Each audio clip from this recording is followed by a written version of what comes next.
हाय सगळ्यांना दंडवत प्रणाम. तर आज सकाळी सकाळीच आमची खूप सारी गडबड चालू होती आणि हे जे दिसते ती माझी फ्रेंड आहे. तर ती आली होती सकाळी शिवण्याचा मेकअप करण्यासाठी, कारण आज होतं शिवण्याचं गॅदरिंग, म्हणजेच त्यांच्या स्कूलचं अॅन्युअल फंक्शन होतं. आणि त्यांचं जे कथ्थक टाईप असतं सुस्वागतम हे पहिलं गाणं होतं. त्यामुळे टीचरने सांगितलेलं की घरूनच तुम्ही आवरून या म्हणून. आणि त्याच्यासाठी ना खूप असा डार्क मेकअप हवा होता आणि तसा मेकअप काही मला जमत नाही. म्हणून मी त्यांना कॉल केलेला आणि मग त्या आल्या होत्या सकाळी सकाळी. आमचा नाश्ता वगैरे झाला नव्हता, कारण नंतर त्यांच्या मुलीचा क्लास वगैरे असतो, त्याच्यामुळे त्या 9 वाजताच आल्या होत्या. तर मी आमच्या सगळ्यांसाठी मस्त झटपट होणारे असे पोहे बनवले, कारण आम्ही 5-6 जण होतो आणि म्हटलं त्यांच्यासाठी कुठं परत सगळं वेगळं करत बसावं. म्हणून मी सगळ्यांसाठी मस्त असे कांदे पोहे बनवले. शिवण्याचा तिकडे मेकअप चालू होता, तोपर्यंत मी सगळ्यांना पोहे वगैरे सुद्धा देऊन घेतले. पोहे झाल्यानंतर मी लगेच चहा सुद्धा केला, सगळ्यांना चहा दिला आणि शिवण्याचा फायनल लुक असा होता. तर खूप छान त्याने मेकअप केला होता. एकदम म्हणजे डार्क होता, पण एकदम लाईटली होता. ओव्हर असं अजिबात काही सुद्धा दिसत नव्हतं. शिवण्याचा नाश्ता राहिला म्हणून ती पोहे खात होती. नंतर मग मी तिथं खाण्यासाठी त्यांना मुगाच्या डाळीचे जे डोसे असतात तर ते बनवून घेतलेले. आता ही गुडी गुडी म्हणजे माझी मावस नणंद आहे, तर ती डोसे बनवत होती आणि आमची जायची वेळ झाली, कारण आम्हाला 10चं टायमिंग दिलं होतं आणि जवळ-जवळ 10:30 तर आम्हाला घरीच वाजले होते आणि 10:30ला बघ तर कार्यक्रम चालू हाय होणार होता. त्याच्यानंतर सर्वज्ञ इकडे बघ हाय कर इथं इथं कॅमेरा इथं कुठे चाललोय आम्ही कशाला आणायला तिथे कुठे चाललोय पण दीदीला काही सुचत नाही यांच्या आता शिवण्याला काही टू व्हीलर व्यवस्थित बसता येणार नाही म्हणून आम्ही कॅब बुक केली होती आणि फायनली आम्ही जिथे हॉल होता, स्वामी समर्थ हॉल म्हणून दायरीमध्ये आहे, तर तिथे आम्ही पोहोचलो आणि तिथे गेलो तर अजून तयारी चालू होती. एकदम खूप छान अशी रांगोळी वगैरे काढलेली होती आणि बलूनचं जे डेकोरेशन आहे तर ते तिथं चालू होतं. असं वाटत होतं की कार्यक्रमाला बराच वेळ लागेल, कारण जे प्रमुख पाहुणे येणार होते ते अजून आले नव्हते. पॅरेंट्स मात्र सगळे वेळेवर आले होते. मुलं सुद्धा खूप छान तयार झालेली होती आणि मुलं लहान असली ना की जास्त वेळ आवरून बसले की त्यांना सुद्धा कंटाळा येतो. आता पाठीमागं जागा होती, पण नंतर म्हटलं बघूया पुढे जागा मिळते का? या त्यांच्या टीचर वगैरे आहेत सगळ्या, जे तिथे थांबलेल्या आहेत. आणि त्याच्यानंतर आम्ही पुढे जाऊन बसलो. या आहेत त्यांच्या स्कूलच्या प्रिन्सिपल जाधव मॅडम. यांनी सुद्धा यांचं थोडंसं मनोगत व्यक्त केलं. नंतर पाहुणे वगैरे आले. मग सरस्वतीच्या प्रतिमेचं पूजन वगैरे झालं. त्या पाहुण्यांचे सत्कार वगैरे करून घेतले आणि जे काही स्टुडंटला अवॉर्ड वगैरे द्यायचे होते ते सुद्धा झाले. आणि आता यांचं जे चालू होणार होतं ते पहिलं गाणं होतं शिवण्याचं, जे की स्वागतम सुस्वागतम हे गाणं आहे. आणि तिला असं वाटत होतं की तिच्या डोळ्यातून असं पाणी येतंय. डार्क मेकअप असल्यामुळे थोडंसं तिला वेगळं वाटत होतं. पण ठीक आहे, म्हणजे तेवढ्या गोष्टी चालतात. आणि आता हे पहिलं गाणं यांचं इथे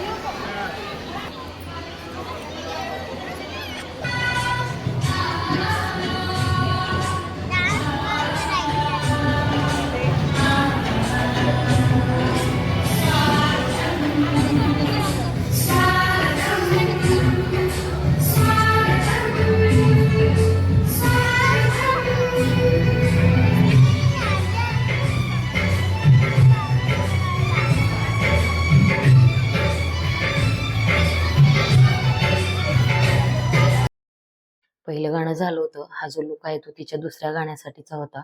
तिचे टोटल 3 गाणे होते आणि म्हणजे एका एका डान्समध्ये 2-3 म्हणजे गाण्यांचा गॅप होता. त्याच्यामुळे आम्हाला पटकन आवरायला सुद्धा वेळ मिळाला. हा आहे तिचा तिसरा लूक.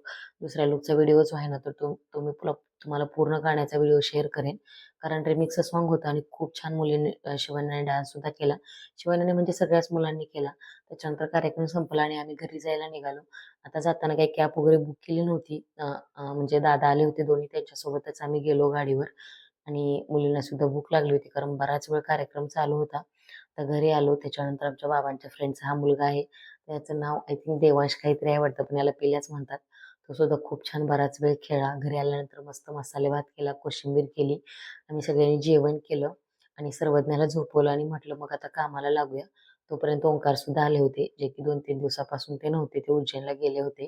तर त्यांनी काही हातातले जे देवाचे दोरे वगैरे घातले होते तेच त्यांचं बांधणं चालू होतं. नंतर म्हटलं पसारा आवरून घेते, कारण सकाळची इतकी गडबड झालेली आणि सगळा पसारा तसाच पडला होता. आणि आम्ही पटकन असंच उठून गेलो होतो नाश्ता वगैरे करून.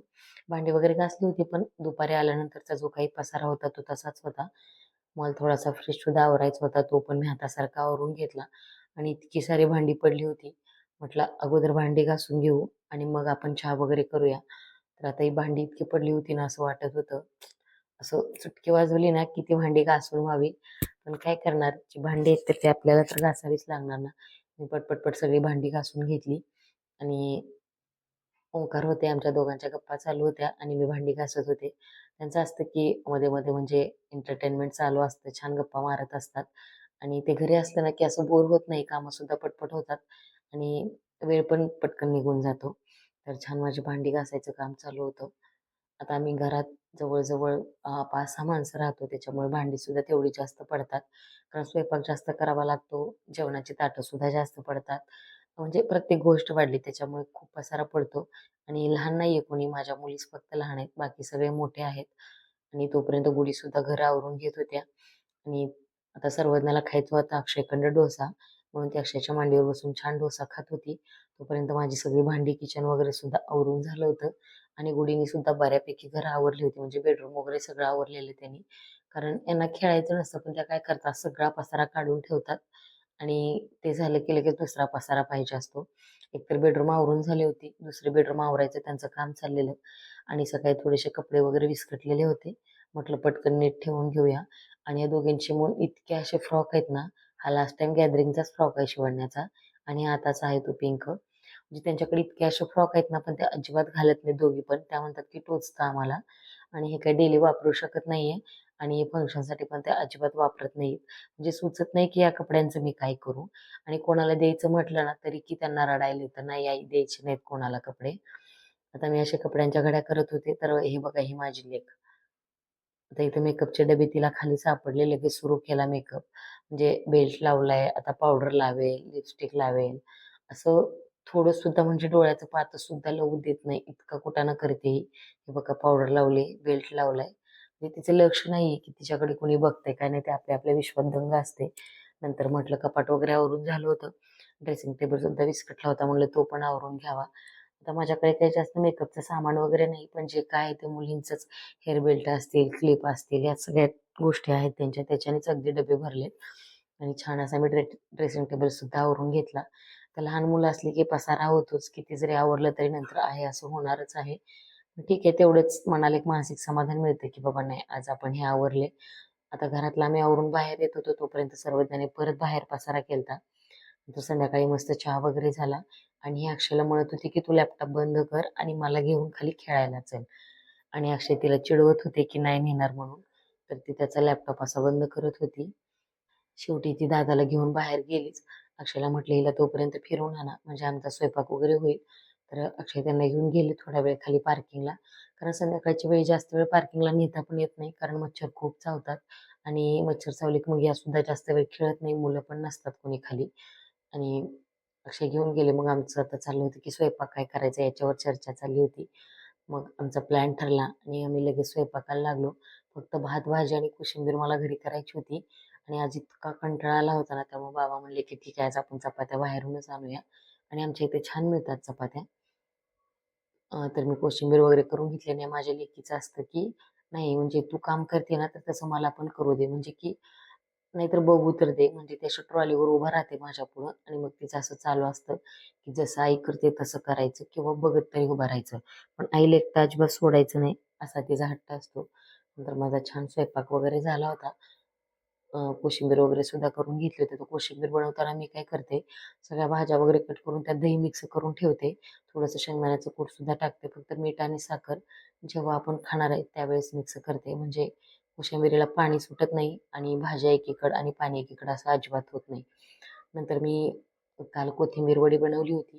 तर म्हटलं ती सुद्धा शॅलो फ्राय करून घ्यावी, खाता येईल सगळ्यांना. मी डीप फ्राय शक्यतो नाही करत. जर ऑफिसला डब्याला वगैरे द्यायचं असेल तरी सुद्धा नाही. शॅलो फ्रायच करून खातो. अशा बनवून ठेवते मी आणि जर तुम्ही एअरटाईट डब्यामध्ये ठेवल्या ना, तर 1 महिना आरामात टिकतात. त्या अजिबात खराब होत नाहीत. इव्हन तुमची अळूवडी असो किंवा मग कोथिंबीर वडी असो, तर मी अशा बनवून ठेवते. 2-3 दिवसात संपतात. जास्त काही राहत नाहीयेत माझ्याकडे.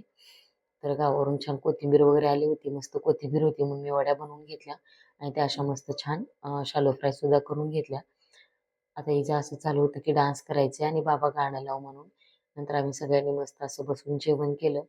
शिवन्या सुद्धा खूप दमली होती कारण मी दुपारी तिला झोपवलेलं, पण ती अजिबात झोपली नाही. तिला झोपायचंच नव्हतं आणि तिचे पाय वगैरे खूप दुखत होते. म्हणजे तिला असं कंटाळ्यासारखं वाटत होतं. वाटलेलं की आजारी वगैरे पडते का काय असं वाटतंय. पण बघू आता काय होते, कारण एवढा छान डान्स वगैरे करत होती. नंतर जेवण वगैरे झालं, भांडी घासली आणि मग परत संध्याकाळच्या वेळी ओंकारने आणली होती आईस्क्रीम. आणि मग आम्ही सगळ्यांनी बसून छान मस्त बाल्कनीमध्ये आईस्क्रीम खाल्ली. आणि नंतर म्हणणं होतं की शिवण्याचं म्हणणं होतं की आई माझे पाय दुखतात, तू माझे पाय दाबून दे. म्हणून मी थोडंसं पॅराशूटचं तेल लावून तिचे छान असे मस्त पाय चेपून दिले. आता दीदीचे देते पाय दाबून म्हटल्यानंतर सर्वज्ञाचं म्हणणं होतं की आई माझे सुद्धा पाय दाब. आणि संध्याकाळच्या वेळी आईस्क्रीम तर आम्ही सगळेच खातो. मस्त अगोदर सर्वज्ञाचे पाय दाबून दिले, मग नंतर शिवण्याचे पाय दाबून दिले आणि छान मस्त दोघी सुद्धा झोपी गेल्या. आणि माझ्या लेकींचे पाय दाबून असा आमच्या दिवसाचा आणि बिझी रुटीनचा असा छान शेवट झाला. म्हणजे कसा वेळ गेला अजिबात कळत नाही. दिवसभर हाती बसत नाही आणि काम सुद्धा संपत नाही. जर तुम्हाला असेच माझे डेली व्लॉगचे व्हिडिओ आवडत असतील तर आपल्या चॅनलशी असेच कनेक्ट राहा आणि भेटूया लवकरच अजून एका अशा छानशा आणि नवीन व्हिडिओमध्ये. तोपर्यंत सगळ्यांना दंडवत प्रणाम.